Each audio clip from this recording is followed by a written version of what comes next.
Let me ask you a question. Were you ever taught how money actually works?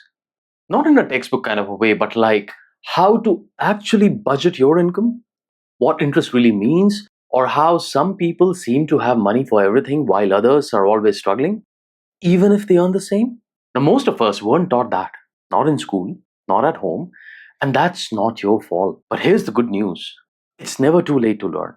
And once you do, your entire relationship with money changes.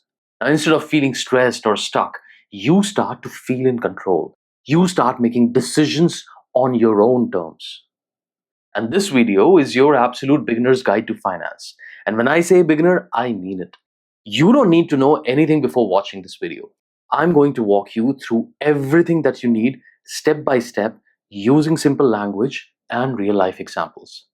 Whether you're a student working your first job or even restarting your financial journey later in life, this video is for you. And I promise, no jargon, no confusing formulas, no guilt. Just real talk, real steps, and a chance to take back control of your money. So grab a notebook or pen or a notes app because we are about to begin your personal finance journey.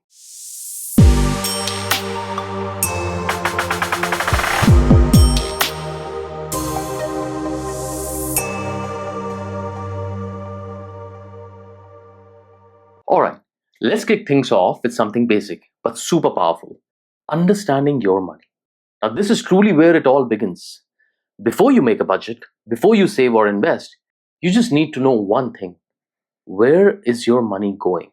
Now, most people don't actually know. They kind of guess. They'll say, oh, I think I spent about 1,000 on rent, maybe 250 on food.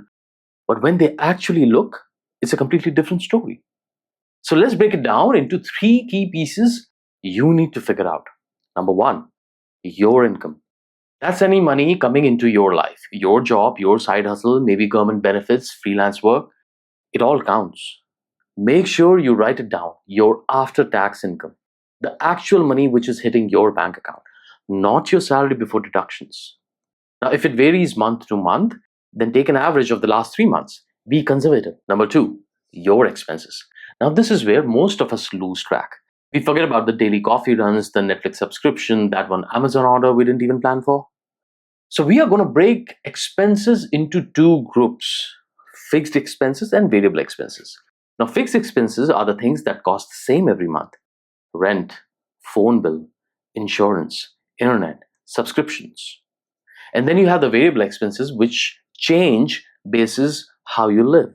So groceries, gas, eating out, shopping, entertainment. So here's what I want you to do for full 1 month. Track every single dollar that you spend. You can use a notebook, even a free app like a Mint or YNAB, or even a simple Google Sheet. Yes, I know it takes a little effort, but this step alone can be life-changing. Trust me. And once you see where your money is going, you are no longer in the dark, you are in control. And that brings us to number 3, your net worth. Now, I know the phrase net worth sounds intimidating. It sounds like something only millionaires talk about. But here's what it really means. Net worth equals what you own minus what you owe. So let's list down what you own first. These are called your assets. Do you have any cash in the bank? Any savings? Any investments? A car? Property? Even if you're just starting and you only have $300 in your account, that counts. Next, what do you owe? Now, these are your liabilities. Credit card debt, student loans, card payments, mortgages, personal loans. Write them all down. Now subtract what you owe from what you own. That number, whether it's positive or negative, is your current net worth. And if it's negative, that's okay. You're not alone. You're not failing. You're just starting from 0. And this video is all about moving you up. This simple exercise, knowing your income, expenses, and net worth, is like taking off a blindfold. Suddenly, you know exactly where you stand. And that's how we begin building your financial future. Okay, now that you know where your money is coming from and where it's going, it's time to give that money a plan. Now, this is where budgeting comes in. But I want to clear something up right away. Budgeting is not about restriction. It's about direction. Let me say that again. It's not about saying no to everything. It's about telling your money exactly where to go instead of wondering where it went. Now, most people think budgeting means you can't have fun or that it's only for people who are struggling. Not true at all. Budget is simply a spending plan. It helps you align your money with your goals, your needs, and your lifestyle. And the best part, you don't need to be good at math. You just need to be honest with yourself and your numbers. So let me introduce you to a simple method to get started. The 50-30-20 rule. And it works like this. 50% of your income goes to your needs, things like rent, groceries, utilities, transportation. 30% goes to wants, things like eating out, Netflix, hobbies, shopping. And 20% goes to savings and debt repayment, building your emergency fund, paying down loans, investing.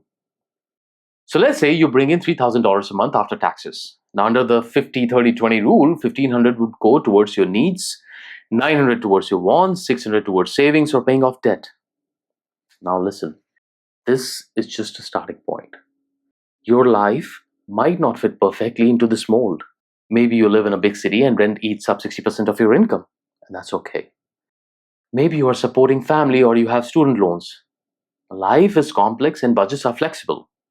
The point is that you create the plan that works for you. If 50-30-20 doesn't work, you can also try what's called a zero-based budgeting. Now that means you assign every single dollar of your income to a category until there's nothing left unassigned. You don't spend every dollar, but you plan for every dollar. So your income minus your planned expenses should equal zero. Everything has a job. Nothing is floating around waiting to disappear. And here's what a zero-based budget might look like. 1,500 towards rent, 300 towards groceries, 100 towards gas, 50 for subscriptions, 200 for savings, 250 for debt, and $200 for personal spending, and maybe $100 for gifts, fun, and extras. Every dollar is told exactly what to do. Now you might be wondering, how do I actually track this? You can use a free app like a Mint, Pocketguard, or Goodbudget.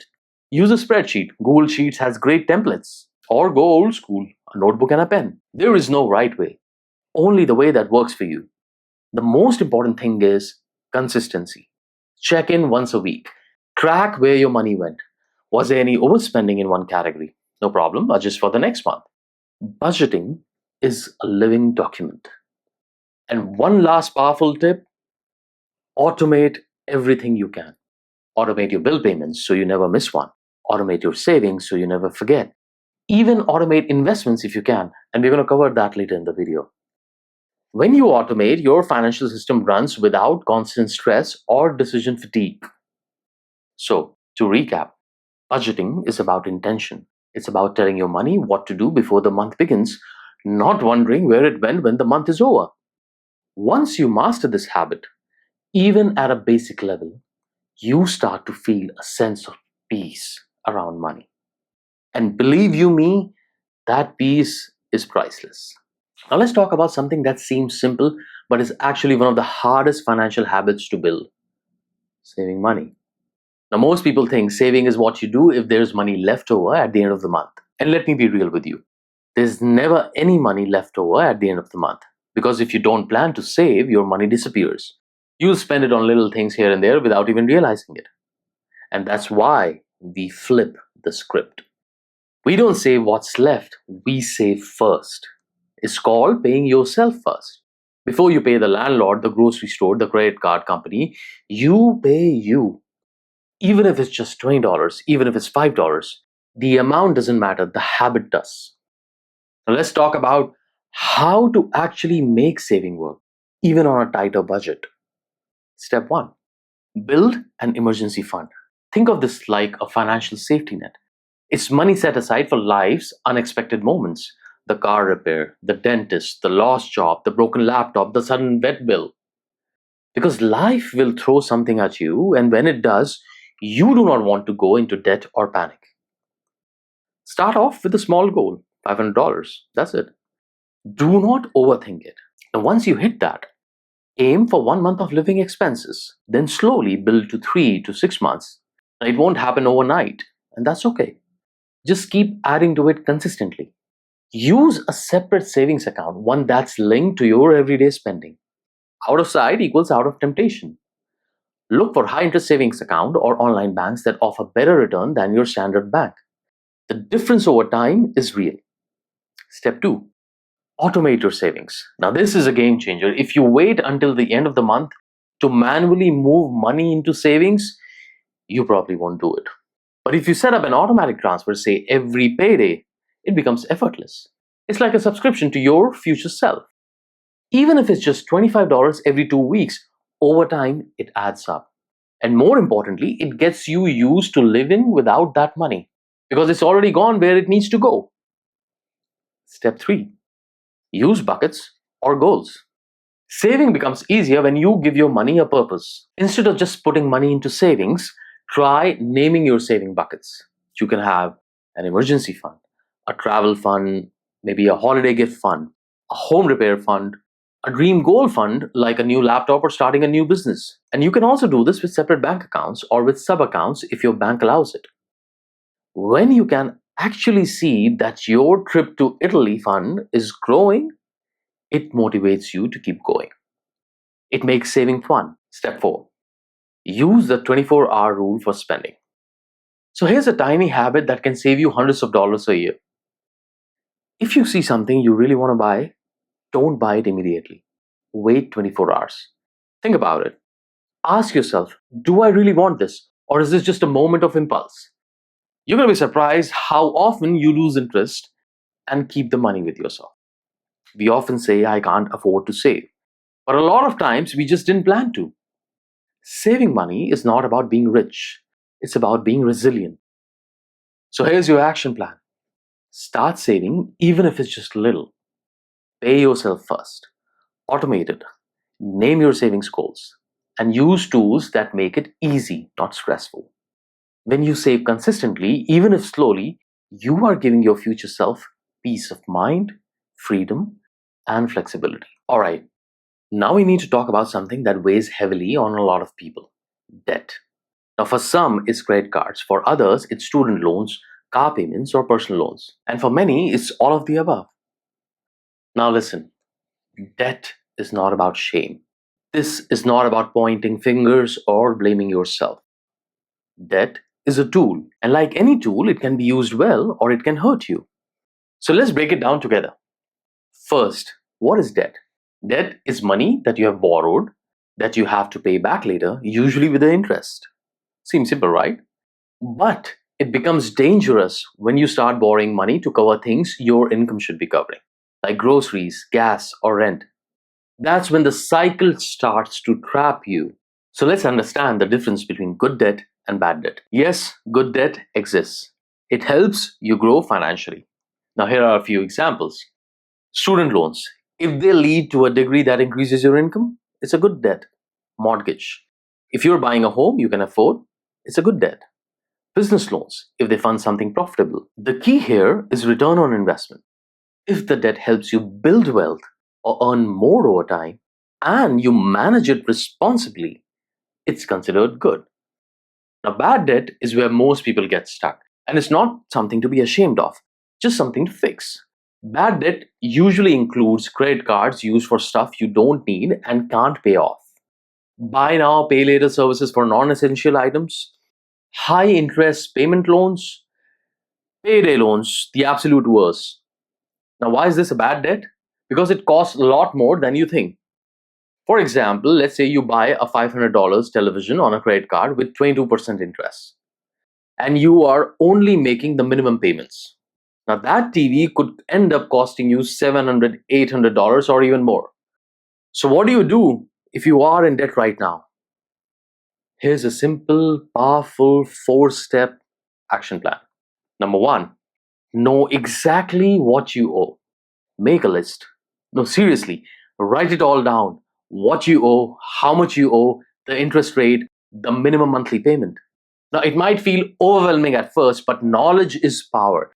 Seeing the full picture gives you clarity. Step 2, pick a payoff strategy. Now, there are 2 main approaches. The number 1 is the Snowball Method. You pay off your smallest debt first, while making minimum payments on the rest. And once that smallest one is gone, you move to the next smallest. Now, this gives you momentum, quick wins, and it feels good. The next method is the Avalanche Method. You pay off the debt with the highest interest rate first, regardless of the amount. Now, this saves you the most money in the long run. Which one should you choose? Honestly, whichever one you are actually going to stick with. Pick a strategy and commit. That's what matters the most. Step 3. Stop adding more debt. Now, I know it's hard, especially with rising prices, but if you are paying off a $3,000 credit card and still using it every week, it's like bailing water out of a sinking boat while drilling more holes. Put the card away for now. Use cash or a debit card. Create a new habit, spending only what you already have. Step 4. Automate and track progress. Set up automatic payments for your minimums. Then set an extra payment on your target debt, whatever you can afford. Even if it's $50 extra per month, that adds up. And then track your progress. Watch your debt numbers go down. Celebrate each win. And finally, let's talk about the emotional side of debt. Now, debt can feel heavy, shameful, like a failure, but here's the truth. Debt is just a maths problem. It does not define your worth. You are not bad with money. You were never taught how to use it wisely until now. And now that you are learning, you are becoming someone who takes control. So take a breath, make a plan, start small and stick with it. The freedom on the other side of the debt is not just about money. It's about your peace of mind. Okay, now let's talk about a number that quietly followed you around everywhere. Your credit score. You can't see it, you rarely think about it, but it plays a huge role in your financial life. Whether you want to buy a house, rent an apartment, get a car loan, or even qualify for a credit card, your credit score is a big deal. And in some countries, even employers check it when hiring. So what is a credit score and how does it actually work? Let's break it down. Your credit score is a 3-digit number, usually between 300 and 850. And it tells lenders how trustworthy you are when it comes to borrowing money. The higher your score, the lower the risk for the lenders, and that means better chances of approval and better interest rates for you.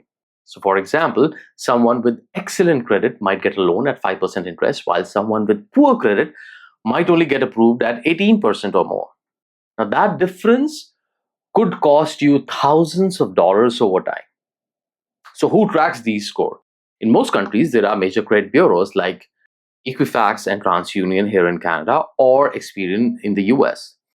You have the right to check your credit report for free at least once a year, and you should. Because sometimes there are mistakes, and those mistakes can hurt your score without you even knowing about it. Now, what affects your credit score? Let's go over the 5 main factors which determine your score. Number 1 is payment history. Now, this is the biggest one. Do you pay your bills on time? Every time? A single missed payment or a late payment can drop your score by 50 points or even more. Even if you can't pay the full balance, make the minimum payment. On time, every time. Next is credit utilization. This is how much of your available credit you are using. Let's say your credit limit is $1,000 and your balance is $800, which means you are using 80% of your credit. Now, this will look risky to lenders. Ideally, you would want to stay under 30% of your limit. Under 10%, even better. So if you have a $1,000 limit, try not to carry more than $300 balance. Number 3 is length of your credit history. The longer you have had credit, the better. And that's why you should not rush to close old credit cards, especially if they are in good standing and have no fees. Your oldest account shows lenders your history, and that helps your score. And then we have credit mix. Now, this refers to the types of credit you have used, like credit cards, card loans, student loans, mortgages. You don't need to have all of them, but having more than one type and handling them responsibly can actually help your score. And then what you have is new credits or inquiries. Now, every time you apply for a new credit product, it results in a hard inquiry, which can temporarily lower your score. Now, too many applications in a short time can make lenders nervous, so space them out. Be selective. So how do you build and improve your credit score? Now, let's keep it simple. Here are 5 smart habits. Pay your bills on time, every time. Keep your credit utilization low, ideally under 30%. Do not close old credit cards unnecessarily, and only apply for new credit when you need it. Check your credit reports annually and fix errors. Over time, your score will improve. But remember, it doesn't happen overnight. It's like a reputation. Easy to lose, but takes time to build. Your credit score is not just a number. It's a financial passport, and treat it with care. Keep it healthy, and it'll open doors for you when it matters most. And if your score isn't great right now, it's okay. You're learning. You're taking action. This isn't about perfection, it's about progress. All right, we've talked about budgeting, saving, debt, and credit. But now we are stepping into the part of personal finance that truly builds long-term wealth. Let's talk about investing. Now, I know you might be thinking, isn't investing risky? Don't I need to be rich to start? What if I lose all my money? These are real concerns, and honestly, most of us were never taught how investing actually works. So let's take it slow, break it down, and let me show you exactly how to start investing even if you have $10. First, what is investing? Investing is simply putting your money to work instead of just letting it sit. When you invest, your money has a chance to grow. It earns returns. It compounds over time. And that last part, compounding, is where the magic happens. So what is compound interest? Compound interest is interest on interest. Let's say you invest $100 today. After a year, it grows to $110. Now, in second year, you are earning interest on $110, not your original $100. Now, that might seem small, but over time, with consistent investing, that little snowball becomes an avalanche. And here's the bottom line. The earlier you start investing, the more powerful compounding becomes. Even if you don't invest a lot, time is your best friend. So what can you invest in? Let's go over the basic investment types. Stocks. A stock is an ownership in a company.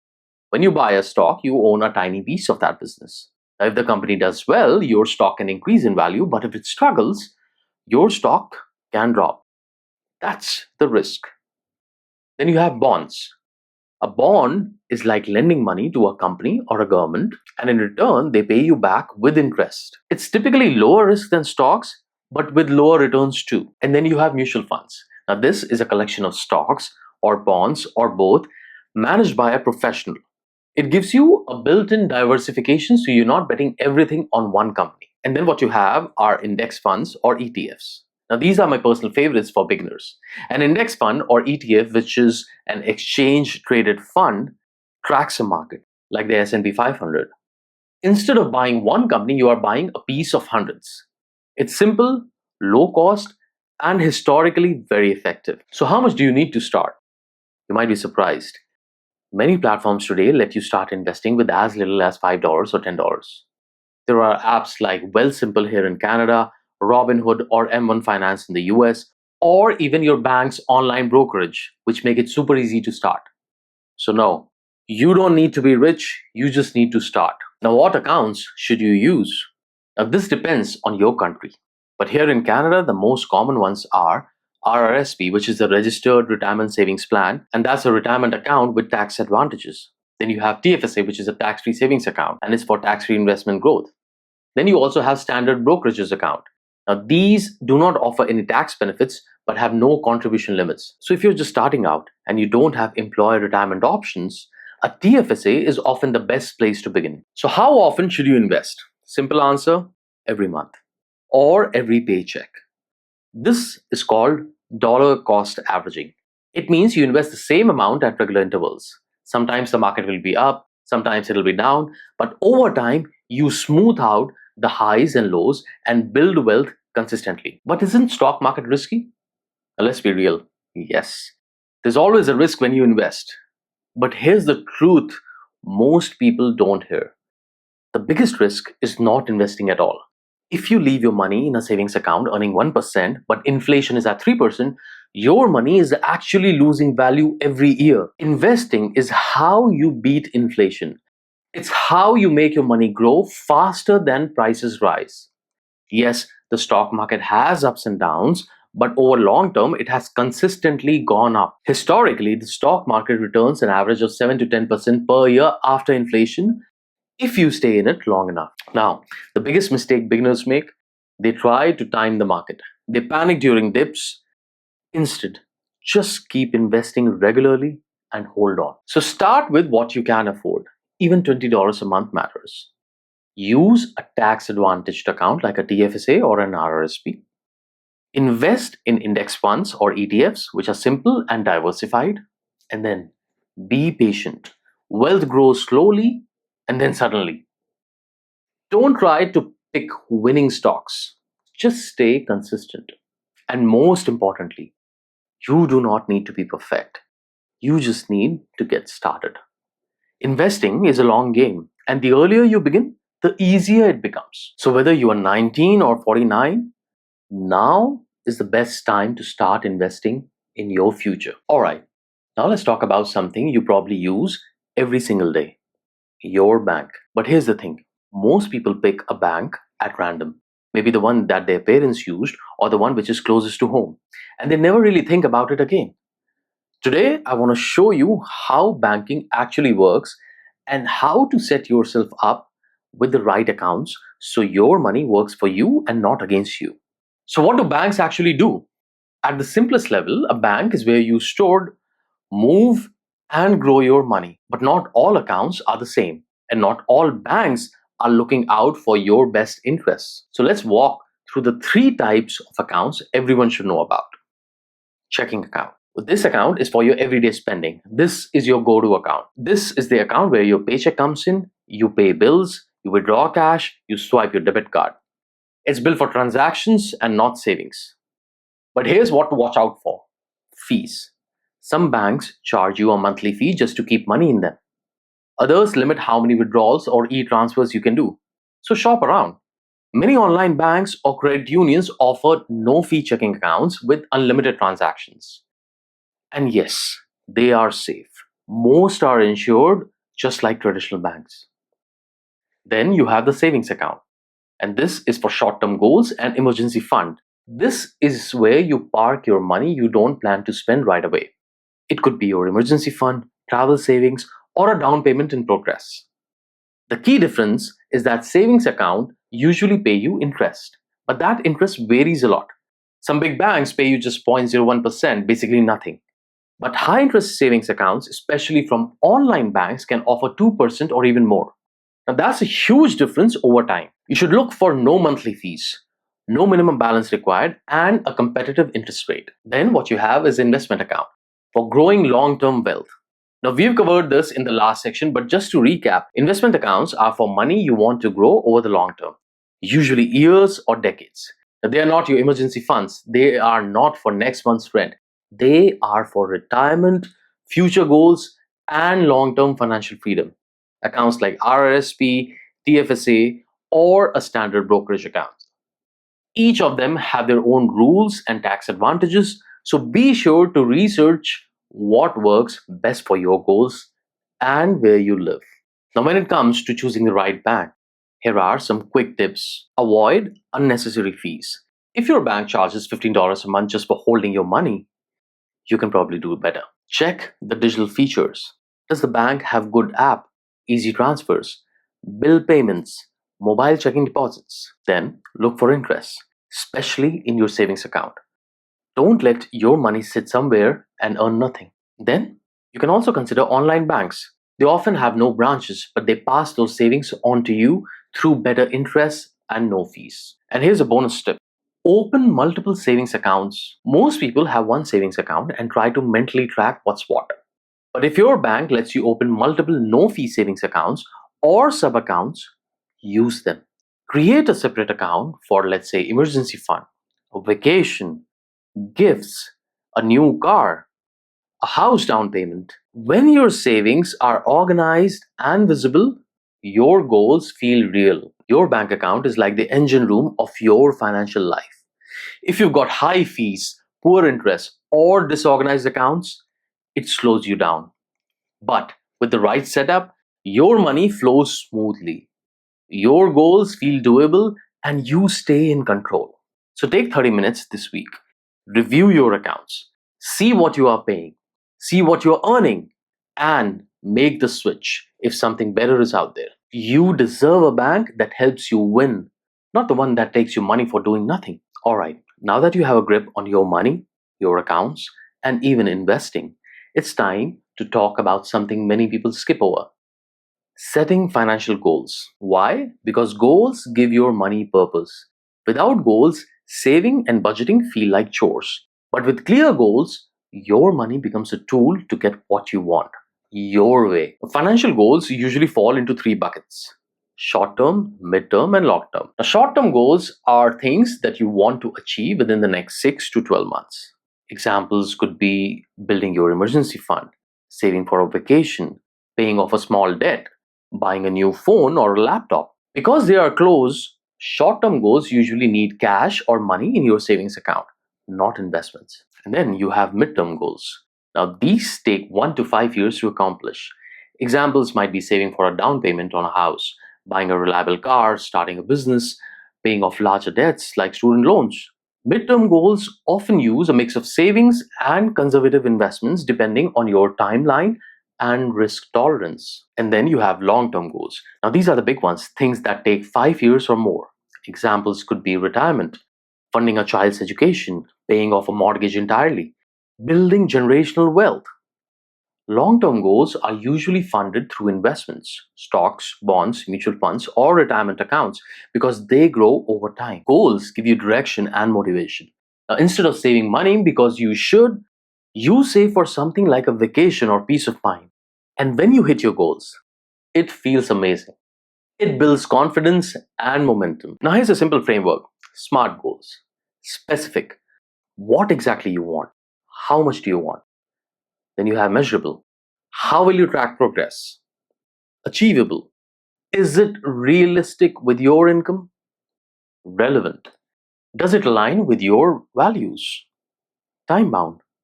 When do you want to achieve it? An example could be, I want to save $3,000 for a trip to Europe within 12 months by putting away $250 per month. Big goals can feel overwhelming, so break them down. For instance, if your goal is to save $6,000 in 2 years, break it down to $250 a month. Then break it down further, 62 a week. Small wins add up to big results. Keep your goals visible. Write them down. Put reminders on your phone or use apps. And celebrate milestones. Saving your first $500? Awesome. Paying off a credit card? Huge. Positive reinforcement keeps you motivated. Setting financial goals is like creating a roadmap for your money. Without it, you might wander aimlessly, unsure if you're moving forward. But with it, every dollar has a job. Every month feels purposeful. And best of all, you are building the life you want, not someone else's idea of success. Okay, we have covered a lot so far, but let's get real for a second. Because no matter how many tools you have, how many apps you use, or how much money you make, if you don't have the right mindset and habits, it's impossible to build lasting wealth. So in this section, we're going to talk about something that doesn't get enough attention in personal finance: the psychology of money. Now here's the truth. Building wealth isn't about doing one big thing right. It's about doing small things over and over for years. You don't need a windfall or a six-figure salary. You need consistency. And that means budgeting even when it's boring, saving even when it's hard, investing when the stock market looks shaky, because the real power comes from discipline, not from chasing the next big dip. And the most powerful habit: pay yourself first. Before you pay bills, before you buy groceries, before you shop online, pay yourself first. And that means your first dollars goes into savings or investments, not whatever's left at the end of the month. You're not being selfish, you are being strategic. You are making your future self a priority. Now, if you tend to overspend, try this. Remove shopping apps from your phone. Unlink your credit card from online stores. Use cash for categories like food or entertainment. Sometimes just adding a little friction helps you pause and make a smarter choice. You should always track your wins, not just your mistakes. Most of us focus on where we messed up financially, but celebrating progress is just as important. Did you save $100 this month? Great. Paid off a small credit card? Amazing. Track your spending every week. That's a win. Progress builds motivation, and motivation keeps habits alive. Practice financial mindfulness. Before you spend, ask yourself, do I really need this? Will I still want this tomorrow? Is this purchase aligned with my goals? If yes, go ahead. If not, let it go. No guilt, no pressure, just awareness. Now, you should also watch out for lifestyle creep. If your income grows, it's tempting to upgrade everything: new car, better apartment, more dining out. But if your spending rises as fast as your income, you're going to stay stuck, no matter how much you make.